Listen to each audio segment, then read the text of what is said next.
Hello students, आज का जो टॉपिक है, इस टॉपिक का नाम है टाइम एंड टेंस और इसका सॉल्यूशन लेकर आया हूं और मैं पर्टिकुलरली बोर्ड मॉडल लेकर आया हूं। मैं कहूंगा कि बोर्ड मॉडल पर आधारित ये क्वेश्चन है और इसमें टाइम एंड टेंस से संबंधित जितने भी क्वेश्चंस आते हैं वो सारा क्लियर हो जाएगा, यहाँ सॉर्ट आउट हो जाएगा यहाँ। और मैं समझता हूँ कि टाइम एंड टेंस में जितने सारे प्रॉब्लम्स होते हैं बच्चों को, उन सारी प्रॉब्लम्स को यहाँ मैं लेकर आया हूँ और उन सारी प्रॉब्लम्स को आज मैं डील करने जा रहा हूँ। तो ध्यान से सुनेंगे और देखेंगे भी। ये देखने के बाद टाइम एंड टेंस से जितने सारे प्रश्न आएंगे, लगभग सारे प्रश्न को आप सॉर्ट आउट कर सकते हैं, सारे प्रश्न को सॉल्व आप कर सकते हैं। यहाँ तक कि 12th के एग्जाम ही नहीं, बोर्ड के एग्जाम ही नहीं, आगे NDA, SSC, UDC, LDC, airforce, navy, इन सारे क्वेश्चंस में, इन सारे एग्जाम्स में जितने सारे टाइम एंड टेंस से संबंधित क्वेश्चन आएंगे, उन सारे क्वेश्चन को आप सॉल्व कर सकते हो अगर ये वीडियो देख लेते हैं। इनको अगर ढंग से बारीकी से देखते हैं तो मैं समझता हूं ये सारे समस्या आपकी सॉल्व हो जाएगी। तो चलिए आज हम देखते हैं, ज्यादा समय नहीं लेते हुए अब देखेंगे टाइम एंड टेंस में पहला क्वेश्चन है, राम टू पटना एस्टरडे। यहाँ ऑप्शंस भी दिए हैं, ध्यान देंगे आप, यहाँ ऑप्शंस दिए हैं, यहाँ दो ही ऑप्शंस है और आप समझते हैं आपके बोर्ड एग्जाम में 4 ऑप्शंस होंगे। लेकिन एक बात ध्यान देना है कि आंसर कभी बदलता नहीं है, आंसर तो वही होगा, 4 ऑप्शंस हो या 10 ऑप्शंस हो, उससे कोई मतलब नहीं है, आंसर तो वही रहता है। तो ध्यान दीजिएगा, यहाँ है Ram to Patna yesterday.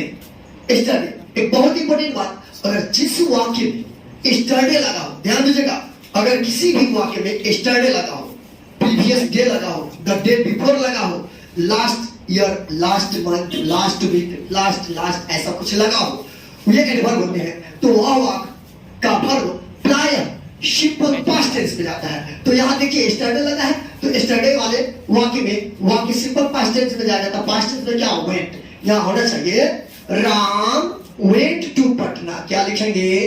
Ram went to Patna yesterday. Clear होगी? चलिए सेकेंड क्वेश्चन, दूसरा क्वेश्चन हम देख रहे हैं। दूसरा क्वेश्चन में है he dot me last night. Options है आपके, ऑप्शंस है मीट्स और मीट, फिर लास्ट लगा है, वही बात जो ऊपर वाला क्वेश्चन है, लास्ट लग जाएगा, last year, last night, last week, yesterday, ये सारा पास्ट का बोल कराता है और इसके साथ जो वर्ब आएंगे वो भी पास्ट में जाएगा। तो ये मीट्स तो प्रेजेंट में है और मीट पास्ट में है। तो यहाँ क्या होगा? ही डॉट मी लास्ट नाइट, तभी मेट मी लास्ट नाइट। चलिए आगे चलते हैं, अगला क्वेश्चन देखते हैं, तीसरा क्वेश्चन, सी ऑफन डॉट लेट। वो अक्सर, यहाँ कहना चाहते हैं वो अक्सर देर से आती है, याद रखिएगा। फिर यही बात, अगर किसी भी वाक्य में often, always, daily, everyday, habitually, normally, usually, at present लगा रहता है तो उस वाक्य का वर्ब प्रायः सिंपल प्रेजेंट टेंस में जाता है। तो आपका यहाँ क्वेश्चन है ही ऑफन डॉट लेट, तो ऑफन लग गया है, तो क्या सिंपल प्रेजेंट में कौन है? सिंपल प्रेजेंट में कम्स है। अभी हम बताया सिंपल प्रेजेंट में जाता है तो यहाँ कम्स आएगा। तो यहाँ सी ऑफन कम्स लेट। अगला क्वेश्चन देखिए, at present I have got no money. अभी हम बताए कि अगर किसी भी वाक्य में एट प्रेजेंट लगा है तो वह वाक्य प्रेजेंट में जाता है, प्रेजेंट टेंस में जाता है, सिंपल प्रेजेंट में जाता है। तो eight present I have, sorry यहाँ हम आपको ऑप्शन डाल चुके हैं, यहाँ देखेंगे ऐसे रहेंगे क्वेश्चन एग्जामिनेशन में। Eight present I don't know money, have और हैड इस दोनों में से चुनना है। तो क्या है? हैव, ऊपर वाला तो मेट था, यहाँ हैव, क्योंकि एट प्रेजेंट लग गया, हैव प्रेजेंट में हैव आता है और हैड जो है वो पास्ट में आता है। तो यहाँ क्या देंगे? At present I have no money.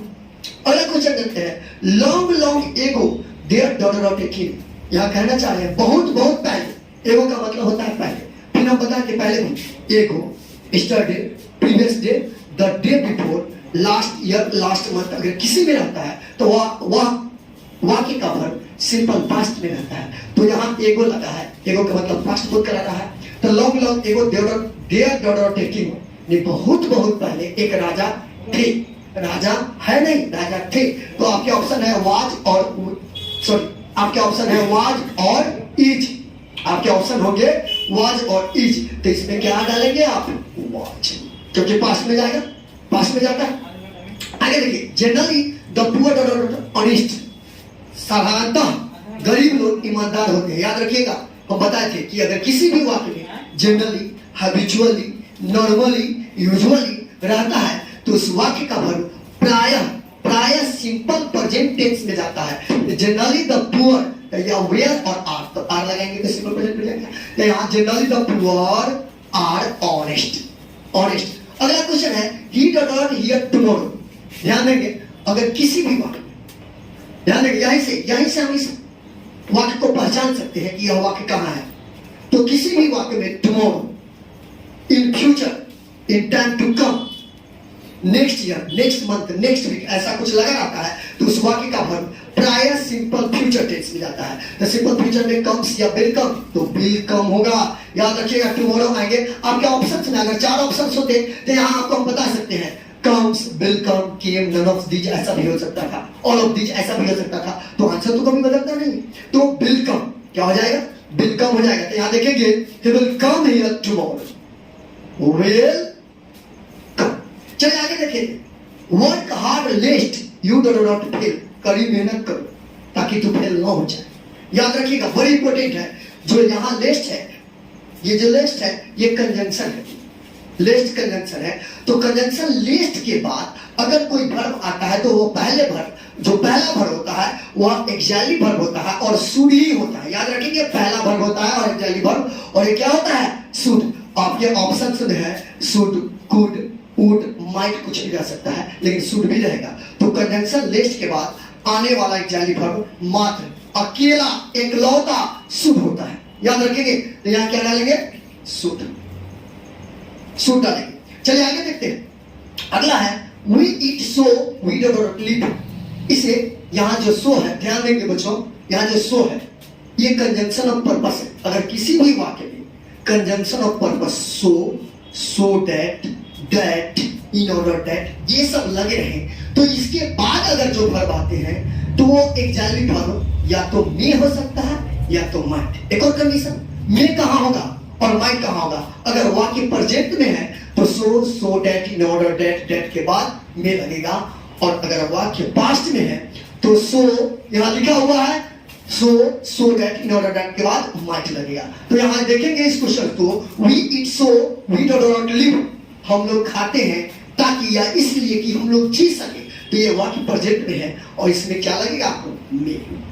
याद रखिए, बहुत इंपॉर्टेंट है, बहुत बार पूछा हुआ क्वेश्चन है इंटर में, और मैं समझता हूं कि आने वाले समय में भी पूछ दे।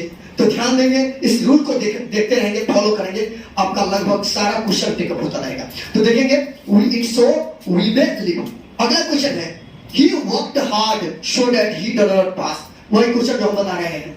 अगर कंजंक्शन ऑफ पर्पस वाक्य में हो, अगर वाक्य प्रेजेंट में है तो हम मे लगाते हैं, लेकिन अगर वाक्य पास्ट में है, conjunction of purpose so that तो है ही, अगर वाक्य पास्ट में है तो मे का पास्ट क्या होता है? माइट। यहाँ देखेंगे माइट है तो माइट लगाएंगे। यहाँ हो गया, he worked hard so that he might।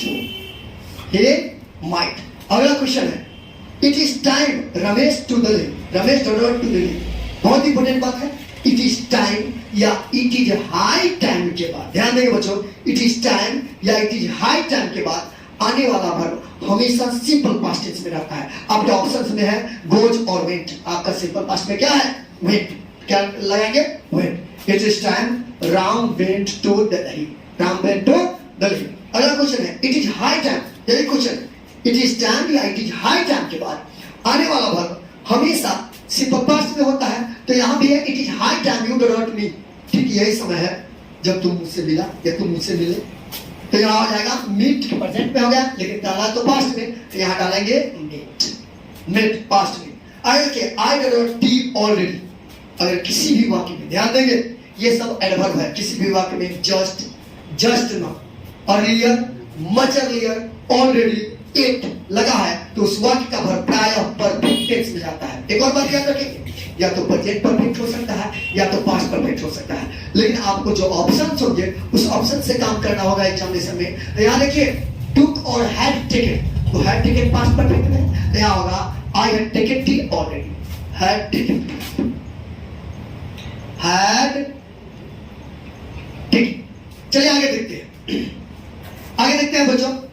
अगला क्वेश्चन है आपके सामने यहाँ 14 में, देखते हैं he done not this last week. अभी हम बताए थे पिछले क्वेश्चन में कि last year, last month, last week, last कुछ भी लगा रहता है तो वर्ब प्राय सिंपल पास्ट में जाता है। तो लास्ट में सीज और स है, तो सी का पास्ट क्या होता है? स। तो क्या होगा? He saw this film last year, उसने इस फिल्म को लास्ट वीक, पिछले सप्ताह देखा। अगला क्वेश्चन है 5 years have passed since you dot dot here।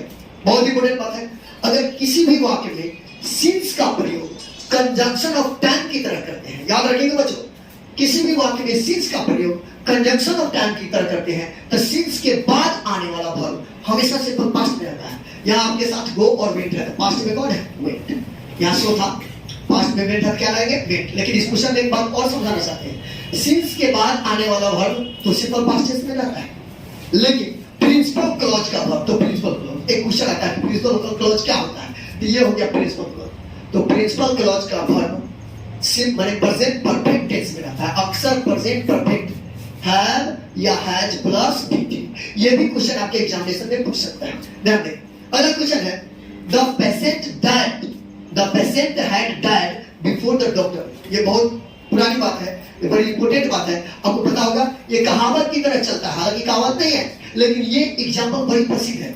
Doctor के आने के पहले रोगी मर चुका था, तो जब बिफोर का प्रयोग कंजंक्शन ऑफ टाइम की तरह करते हैं तो बिफोर के बाद आने वाला वर्ब सिंपल पास्ट में रहता है, तथा प्रिंसिपल क्लॉज का वर्ब पास्ट परफेक्ट में रहता है। तो प्रिंसिपल क्लॉज ये है जो पास्ट परफेक्ट में है, लेकिन बिफोर के बाद आने वाला वर्ब क्या होगा? सिंपल पास्ट में। तो केम या कम्स, तो केम, यहाँ क्या लिखेंगे?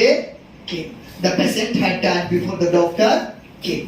बहुत पूछा हुआ क्वेश्चन, ध्यान दें। वह ऐसा ही आगे the thing dot dot before the police केम। यही बात बताया है कि जब बिफोर का प्रयोग कंजंक्शन ऑफ टाइम की तरह करते हैं तो बिफोर के बाद आने वाला वर्ब सिंपल पास्ट, और जो प्रिंसिपल क्लॉज है, ये क्लॉज जो बचा हुआ है उसको प्रिंसिपल क्लॉज कहते हैं, और प्रिंसिपल क्लॉज का वर्ब पास्ट परफेक्ट टेंस में रहता है। फिर से एक बार ध्यान देंगे इस नियम को, जब बिफोर का प्रयोग कंजंक्शन ऑफ टाइम की तरह बीते हुए कार्य को बताने के लिए किया जाता है तो बिफोर के बाद आने वाला वर्ब सिंपल पास्ट टेंस, और प्रिंसिपल क्लॉज का वर्ब पास्ट परफेक्ट टेंस में रहता है। तो the thief had run away या रन अवे, तो had run away past perfect में यही है, यहाँ डालेंगे हैड रन अवे। आपको पता होगा रन का तीसरा रूप रन ही रहता है, रन का तीसरा रूप रन ही रहता है। आगे देखिए बच्चों, after you I went to bed, वही आफ्टर यह कंजंक्शन ऑफ टाइम की तरह इसका प्रयोग हो रहा है। तो आफ्टर का प्रयोग जब हम कंजंक्शन ऑफ टाइम की तरह करते हैं बीते हुए कार्य के संबंध में, तो ध्यान दीजिएगा आफ्टर के बाद आने वाला वर्ब पास्ट परफेक्ट टेंस में रहता है, तथा प्रिंसिपल क्लॉज का वर्ब, ये प्रिंसिपल क्लॉज हो गया, सिंपल पास्ट में रहता है। यहाँ तो सिंपल पास्ट में है, लेकिन आफ्टर के बाद आने वाला वर्ब क्या रहेगा? पास्ट परफेक्ट में। तो पास्ट में हैड गॉन या वेंट, तो हैड गॉन। तो यहाँ option had gone, after you had gone, तुम्हारे जाने के बाद मैं सुने गया। अगला क्वेश्चन है I got not much earlier. ध्यान देंगे एट या हैड इटेन, तो अभी बताए हैं कि earlier, much earlier, already, at, just now आता है तो उस वाक्य का वर्ब प्राय परफेक्ट टेंस में जाता है, या तो प्रेजेंट परफेक्ट हो सकता है या तो पास्ट परफेक्ट हो सकता है। आपका ऑप्शन क्या मिला है उससे काम करेंगे। तो यहाँ आपके ऑप्शन में एट और हैव ईटेन, तो पास्ट प्रेजेंट परफेक्ट में हैव ईटेन है, तो यहाँ हम क्या डालेंगे? I have eaten. हो गया, चलिए आगे देखते हैं। लास्ट क्वेश्चन है I wish I don't know the PM of India. काश मैं भारत के प्रधानमंत्री होता। बहुत इंपोर्टेंट क्वेश्चन है, और मैं आपको बता दूं, जब किसी वाक्य में ऐसी कल्पना का भाव व्यक्त हो जो पूरा होने वाला नहीं हो, या ऐसी इच्छा का भाव व्यक्त हो जो पूरा होने वाला नहीं हो, तो उसके साथ आने वाला मात्र एक वर्ब हमेशा जो होता है वह पास्ट टेंस प्लूरल नंबर रहता है। एक बार फिर से ध्यान देंगे, अगर किसी भी वाक्य में ऐसी कल्पना का भाव छुपा हो जो पूरा होने वाला नहीं हो, सिर्फ कल्पना किया जाता हो, तो उसके साथ आने वाला verb past tense plural number, past tense plural number भी है। या इसको हम दूसरे तरीका से भी बता सकते हैं आपको कि अगर किसी भी वाक्य में आई विश, एज दो, एज इफ ये सब लगा रहता है, तो इसके बाद जो वर्ब आता है वह प्रायः पास्ट टेंस प्लूरल नंबर में रहता है, प्लूरल नंबर में। तो आपके साथ वाज और वियर है, क्या देंगे? तो यहाँ हो गया I wish I were the PM of India, तो यहाँ क्या होगा? वियर। वर्ड होगा बहुत बार पूछा हुआ क्वेश्चन है। तो बच्चों मैं समझता हूं जो ये 20 पॉइंट पढ़ा है इसमें लगभग 15-20 नियम भी है, और इसको आप ठीक से देखते हैं तो खास करके बोर्ड के स्टूडेंट को मैं बोलना चाहता हूँ, 12th के स्टूडेंट को बोलना चाहता हूँ, इस बार के जो विद्यार्थी है उन सारे स्टूडेंट्स को मैं बोलना चाहता हूँ आपके लिए बहुत बहुत इंपॉर्टेंट है। और इसको पढ़ने के बाद, इसको देखने के बाद आप टाइम एंड टेंस से जितने भी सारे प्रश्न होंगे सब सारे प्रश्न को आप सॉर्ट आउट पल भर में कर सकते हैं। तो फिर अगले वीडियो में मिलेंगे, जब तक के लिए धन्यवाद।